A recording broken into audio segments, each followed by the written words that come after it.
Stu, we are now in a position, and it's a weird place, that some of these things that we thought were not going to happen. Let me give you this. If I would have said to you that Joe Biden is going to tell China, you better not fill in the blank, or you will receive significant consequences, would you have said a year ago that he's the guy to do that? That he would ever do that? No. If I told you that he was going to do that while we were being on the edge of a war with Russia, do you think you would have believed that? No, I mean, you just look at his actions in Afghanistan. Correct. It's right. Totally different. So you're not even going. Person. You're not even going back to the inauguration. No. If I would have told you we were going to be possibly on the edge of war with Russia, would you have believed that? No. I want to avoid it, especially with these people in control of what's going on. If I said that the Russians, we would be on the edge of World War III, and that the country that it was going to all come down to was Ukraine, and Russia was going to say that we're developing nuclear weapons with Ukraine, and they're broadcasting it to all of their country, would you have believed that? Would you have believed if I said, oh, by the way, India is going to start to part ways with us and start to chum up with China, and they will be one of the first in the world to drop the U.S. dollar as the petrodollar? I mean, you want to talk about something we 100% know would not have occurred with Donald Trump as president. It's that. More than any of this other stuff, Modi loved Trump. Modi loved Trump more than Melania does.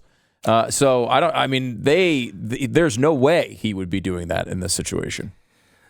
If I told you that Putin, his mouthpiece, said there needs to be reparations from the U.S. over sanctions, and those reparations would include not only all of Alaska, but also that they were claiming all of the Arctic and Fort Ross, California. I would say that one I wouldn't even believe just before you said it. What do you mean they're claiming Fort Ross? Fort Ross, California. It's a small area in Sonoma County. It was of the Russian Empire's southernmost outpost in North America. It was sold off in 1841. They're claiming they deserve it back. I gotta say, didn't know that. Didn't know that. Wouldn't have. No way any of this is possible. Right? None of it. Doesn't seem possible. How about we're up against a war, and the guy who said the next war will be fought with ones and zeros, who is also partnered now with China, who has literally a skyscraper full of people whose only job is to hack into our systems here in the United States.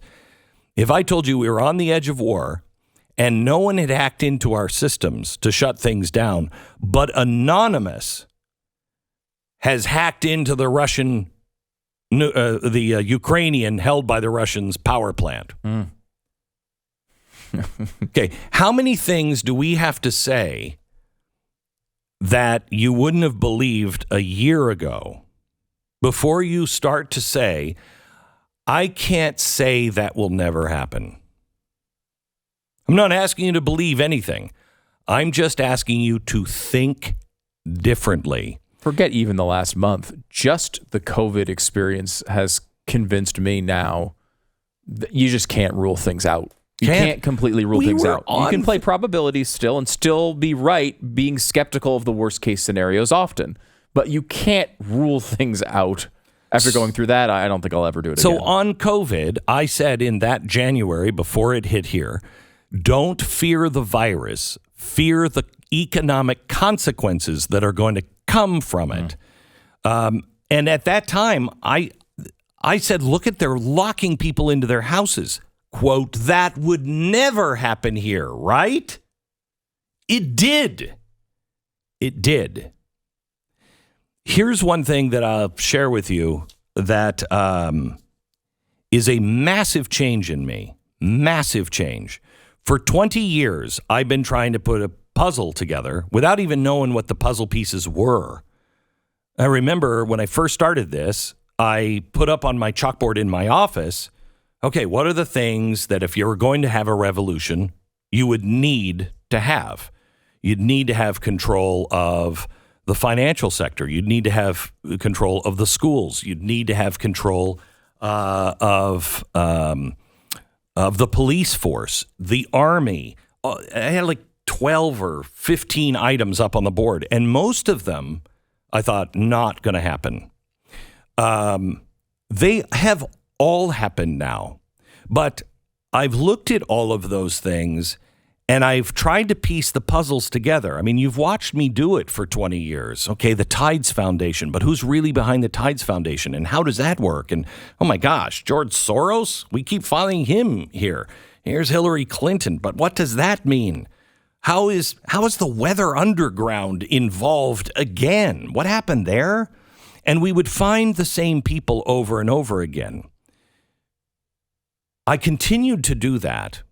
About 3 years ago, I put together a chalkboard and I said, I can't tell you how and in what order these are going to happen, but these are the 8 steps that lead to the end of the chapter of America and the beginning of a new chapter of what will be called America. And the last thing on it was the trust implosion, where we will believe nothing. No one will be believable.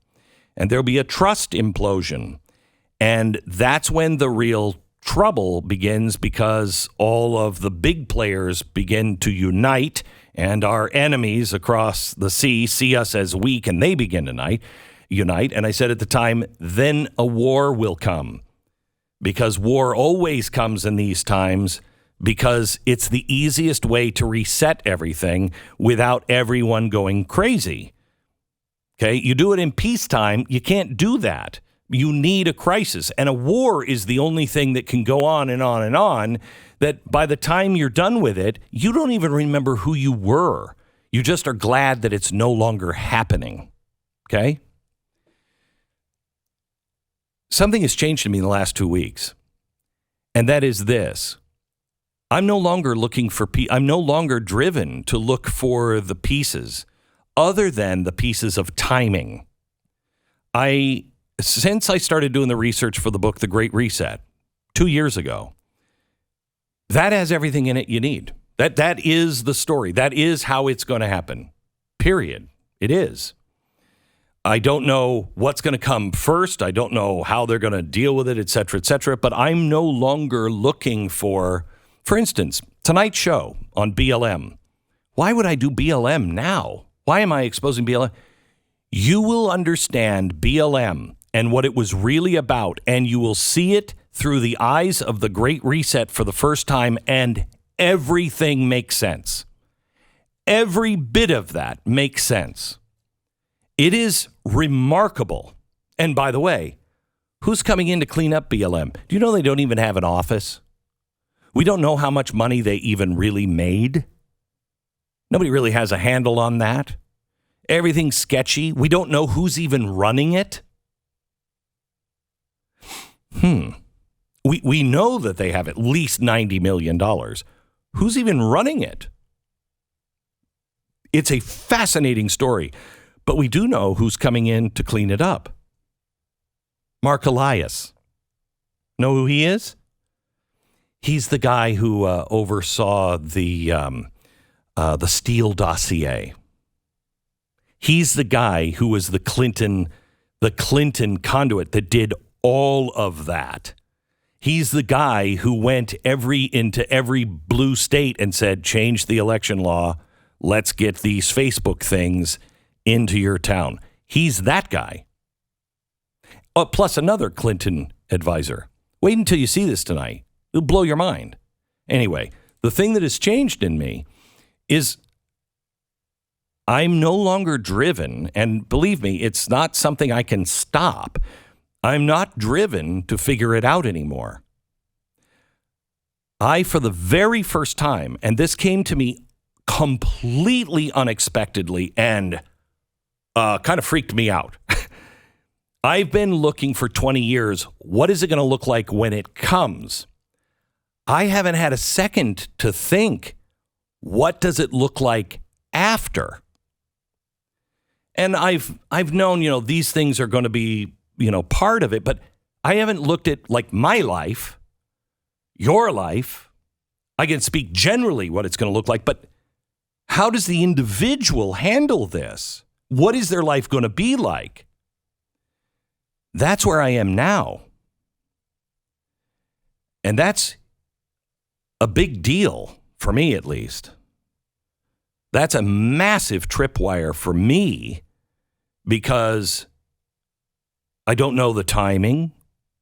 I don't know exactly what order it's going to happen, but I know the players and I know the device.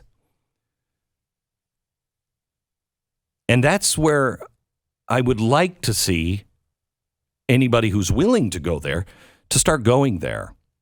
You have to understand the Great Reset.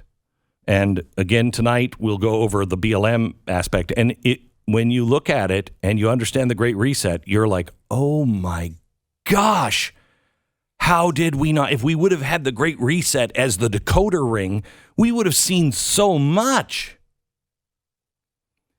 Get the book, The Great Reset. It's available in stores now. Once it's sold out, I don't think it'll ever go into print again. There's even a bigger paper shortage now. But get it while it's available in paper. It's a hardbound copy. You can get it wherever books are sold.